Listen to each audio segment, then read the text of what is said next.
Hello, hi. എല്ലാവരും സുഖം തന്നെ എന്ന് വിചാരിക്കുന്നു. ഇന്ന് ഞാൻ നിങ്ങൾക്കൊരു ജീര റൈസ് അത് കാണിക്കാനാണ് വന്നത്.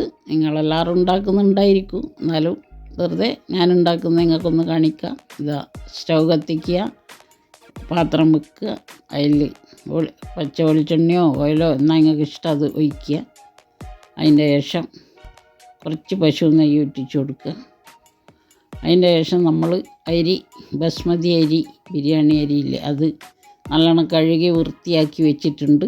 അതിൻ്റെ എണ്ണ ചൂടായി കഴിഞ്ഞാൽ നമ്മൾ അതിൽ കുറച്ച് ജീരകം ഇടുക.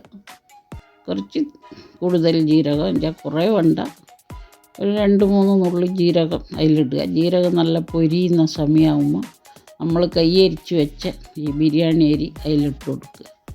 നല്ലോണം കഴുകി വൃത്തിയാക്കി വെച്ച അരിയാണ്, അത് അതിലിട്ടിട്ട് ഒരു 2-3 മിനിറ്റ് നേരത്തേക്ക് നല്ലോണം ഒന്ന് ഇളക്കി അതിനെ വറുത്തെടുക്കുക.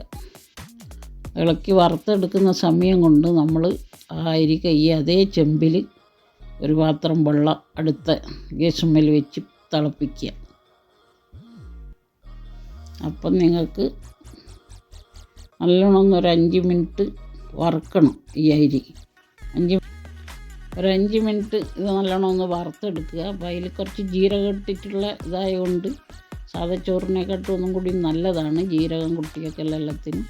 അപ്പം നമ്മളൊരു പാത്രം വെള്ളം എടുത്ത് അടുപ്പത്ത് വെച്ചാൽ അതൊന്ന് നല്ലോണം തിളക്കുമ്പോൾ ഈ വറുത്ത അരിയിൽ അതെടുത്ത് ഒഴിക്കുക.